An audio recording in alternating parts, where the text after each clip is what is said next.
नमस्ते और स्वागत है। जरा सोचिए, आपके पास किसी जमीन के सौदे का या किसी पुराने समझौते का बस एक फोटोकॉपी है। ओरिजिनल का कोई अता पता नहीं। तो क्या वो कागज का टुकड़ा, क्या वो कानूनी तौर पर मान्य है? क्या सिर्फ एक फोटोकॉपी के आधार पर कोई अपना हक साबित कर सकता है? आज हम इसी दिलचस्प और बहुत जरूरी सवाल की तह तक जाएंगे और इसके लिए हम सुप्रीम कोर्ट के एक हालिया फैसले को अपनी गाइड बनाएंगे। जी, ये केस है थारुमेल पीताम्बरन बनाम टी उषा कृष्णन। और ये केस एक पहेली जैसा है। पहेली जैसा? वो कैसे? एक तरफ एक महिला की जुबानी गवाही और दूसरी तरफ एक नोटरी से प्रमाणित फोटोकॉपी। तो सवाल था, सच क्या है? तो आज हमारा मकसद साफ है। हम भारतीय साक्ष्य अधिनियम 1872 में जाएंगे और सेकेंडरी एविडेंस या द्वितीयक साक्ष्य के नियमों को समझेंगे। बिल्कुल। हम ये जानेंगे कि हमारी अदालतें किसी दस्तावेज की फोटोकॉपी को कब, क्यों और किन कठोर शर्तों पर सबूत मानती हैं। चलिए इस कानूनी गुत्थी को परत दर परत सुलझाते हैं। ठीक है, तो इस कहानी को शुरू से शुरू करते हैं। ये कोई किताबी मामला नहीं है, इसकी जड़ें एक पारिवारिक विवाद में है। आखिर ये पूरा विवाद ये शुरू कहाँ से हुआ? बिल्कुल, ये पूरा मामला एक प्रॉपर्टी विवाद से जुड़ा है। पर इसकी कहानी में रिश्ते, भरोसा और धोखा सब कुछ शामिल है। अच्छा। कहानी की मुख्य पात्र हैं एक महिला जो इस केस में वादी हैं।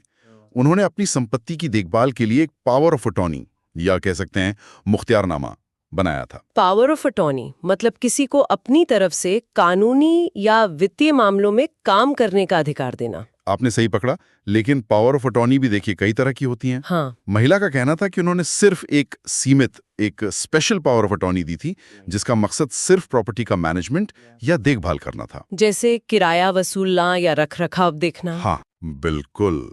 उन्होंने अदालत में जोर देकर कहा कि दस्तावेज में संपत्ति को बेचने की इजाजत देने वाली धाराओं को उन्होंने अपने हाथ से साफ तौर पर काट दिया था। यानी वो कह रही थी कि मेरी प्रॉपर्टी की देखभाल करो, लेकिन उसे बेचने का हक तुम्हें बिल्कुल नहीं है। ये तो बहुत साफ बात लगती है। फिर विवाद की जड़ क्या थी? विवाद की जड़ थे प्रतिवादी, जो कि उस महिला के भाई के ससुराल वाले थे, और उनकी कहानी वो बिल्कुल अलग थी। अच्छा। उनका दावा था कि महिला ने एक जनरल पावर ऑफ अटॉर्नी दी थी जिसमें उसके भाई को संपत्ति बेचने का पूरा और बिना शर्त अधिकार दिया गया था। और इस कहानी को सच साबित करने के लिए उन्होंने क्या पेश किया? कोई ओरिजिनल दस्तावेज? नहीं, यही तो बात है। उन्होंने कोई ओरिजिनल दस्तावेज पेश नहीं किया। तो फिर क्या पेश किया?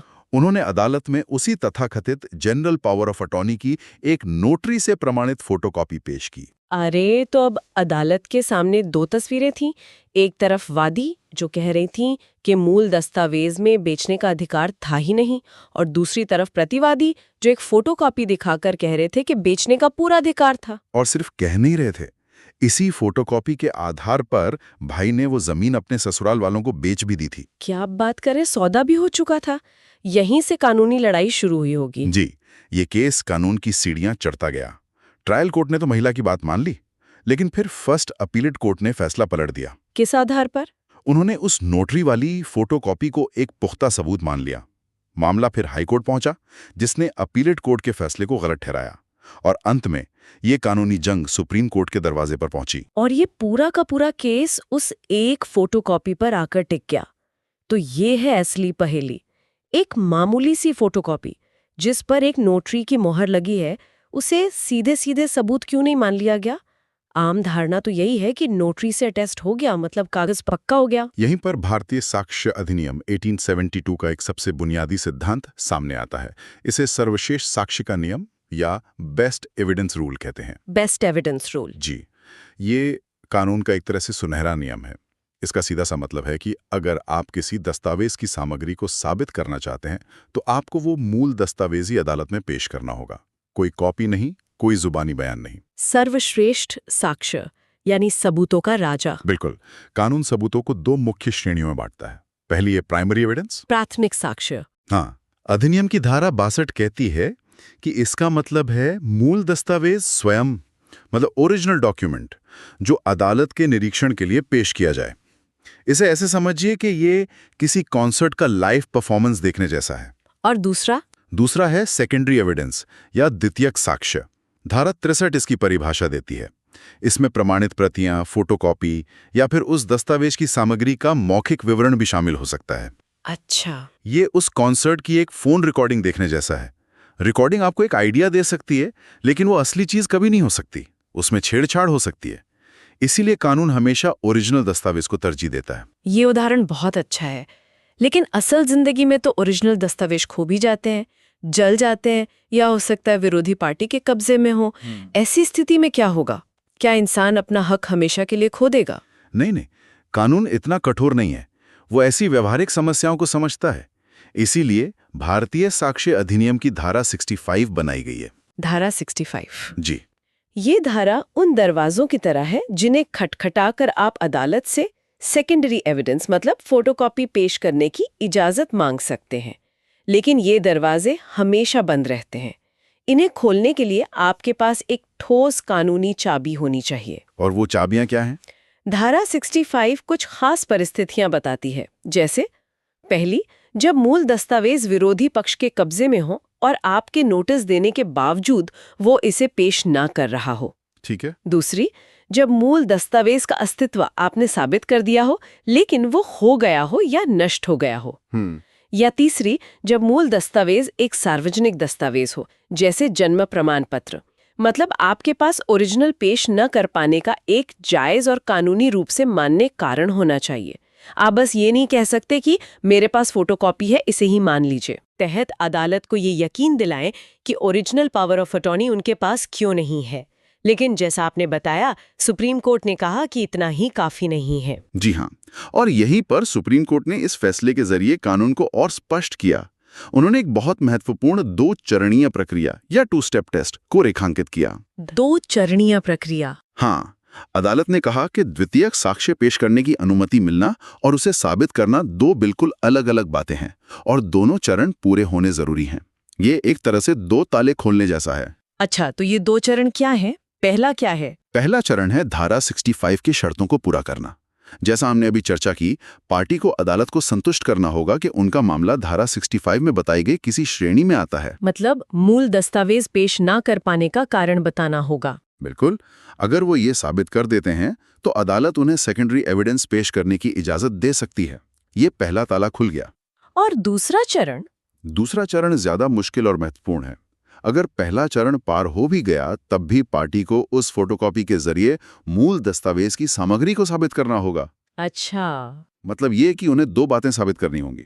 एक, कि ऐसा कोई मूल दस्तावेज सच में मौजूद था, और 2, कि जो कॉपी वो पेश कर रहे हैं वो उसी मूल दस्तावेज की एक सच्ची और सटीक कॉपी है। एक मिनट, यहाँ मुझे एक बात समझ नहीं आई। ये दूसरा चरण तो बहुत मुश्किल लगता है। कोई ये कैसे साबित करेगा कि सालों पहले बनाई गई एक फोटोकॉपी बिल्कुल असली दस्तावेज की ही है, उसमें कोई हेरफेर नहीं हुआ है? आपने बिल्कुल सही नस पकड़ी है। अदालत ने इसी को फाउंडेशनल एविडेंस या बुनियादी सबूत कहा है। ये वो नींव है जिस पर आप अपनी सेकेंडरी एविडेंस की इमारत खड़ी कर सकते हैं। अगर नींव ही कमजोर है तो इमारत गिर जाएगी। तो ये फाउंडेशनल एविडेंस असल में होता क्या है? अदालत में इसे कैसे पेश किया जाता है? सोचिए, आप अदालत में हैं। आपको ये साबित करने के लिए गवाह लाने होंगे। आप उस व्यक्ति को गवाह के तौर पर बुला सकते हैं जिसने मूल दस्तावेज को अपनी आंखों से देखा था। अच्छा, जो कह सके कि हाँ, मैंने ओरिजिनल देखा था और ये फोटोकॉपी हूबहू वैसी ही है। बिल्कुल। या आप उस व्यक्ति को बुला सकते हैं जिसकी मौजूदगी में वो फोटोकॉपी तैयार की गई थी। इस केस में प्रतिवादी ऐसा कोई भी फाउंडेशनल एविडेंस पेश नहीं कर पाए।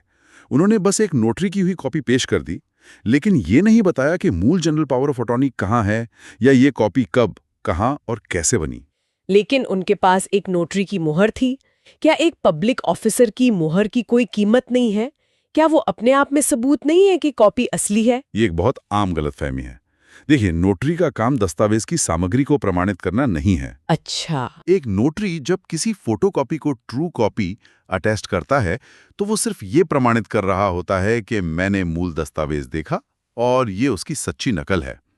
लेकिन अदालत में वो नोटरी खुद एक गवाह बन जाता है। सिर्फ मोहर लगा देना काफी नहीं है। और इस केस में उन्होंने नोटरी को भी पेश नहीं किया? नहीं किया। और यहीं अदालत ने एक और बहुत महत्वपूर्ण बात कही। किसी दस्तावेज को केवल प्रदर्शित मतलब एग्जिबिट के रूप में स्वीकार कर लेने का मतलब ये नहीं है कि उसकी सामग्री अपने आप साबित हो जाती है। ठीक है। अदालत का ये कर्तव्य है कि वो दस्तावेज के प्रोबेटिव वैल्यू यानी सबूत के तौर पर उसकी कीमत और विश्वसनीयता की जांच करे। प्रोबेटिव वैल्यू, ये थोड़ा भारी शब्द है, इसे आसान भाषा में कैसे समझेंगे? प्रोबेटिव वैल्यू का मतलब है कि सबूत में कितना दम है, क्या वो केस की गुत्थी सुलझाने में वाकई कोई मदद करता है। अच्छा। सोचिए, एक मर्डर केस में अगर किसी के घर से खून से सना चाकू मिले तो उसका प्रोबेटिव वैल्यू बहुत ज्यादा है, लेकिन अगर 10 मील दूर सड़क पर एक चम्मच मिले तो उसका प्रोबेटिव वैल्यू लगभग 0 है। समझ गई। तो सुप्रीम कोर्ट ने कहा कि सिर्फ एक कागज को केस की फाइल में लगा देने से वो सच नहीं बन जाता। अदालत को उस कागज को सबूतों के तराजू पर तौलना ही होगा। बिल्कुल। वाह, तो ये 2 चरणीय परीक्षण तो किसी भी कॉपी को सबूत मानने से पहले एक तरह का लिटमस टेस्ट है। अब वापस उस केस पर आते हैं। प्रतिवादियों की वो फोटोकॉपी एग्जर्ट B2 इस टेस्ट में पास हुई या फेल? वो बुरी तरह फेल हुई। सुप्रीम कोर्ट ने पाया कि प्रतिवादी इस 2 चरणीय परीक्षण के दोनों ही चरणों में विफल रहे। दोनों चरणों में? जी। पहला चरण, वो धारा 65 के तहत ये साबित करने के लिए कोई ठोस वजह नहीं दे पाए कि असली पावर ऑफ अटर्नी का क्या हुआ। उनकी दलीलें कमजोर थीं। और दूसरा चरण?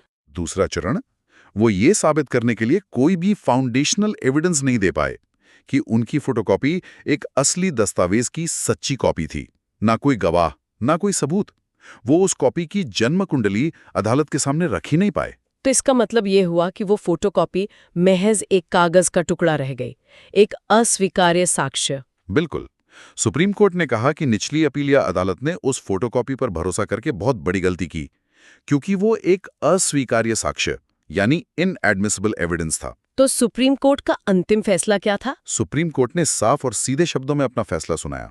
उन्होंने कहा, किसी दस्तावेज की फोटोकॉपी तब तक कोई सबूत नहीं है जब तक उसे निर्धारित प्रक्रिया का पालन करके साबित ना किया जाए। वाह। और इस फैसले के साथ ही उस फोटोकॉपी के आधार पर हुई जमीन की बिक्री को रद्द कर दिया गया और वादी यानी उस महिला को उसकी संपत्ति वापस मिल गई। इस फैसले का असर तो बहुत दूर तक जाएगा। ये सिर्फ इस एक परिवार की कहानी नहीं है। ये फैसला जमीन जायदाद के अनगिनत मामलों, व्यापारिक अनुबंधों, वसीयत के विवादों सभी के लिए एक मिसाल कायम करता है। ये धोखाधड़ी को रोकने के लिए एक बहुत बड़ा सुरक्षा कवच है। सही बात है।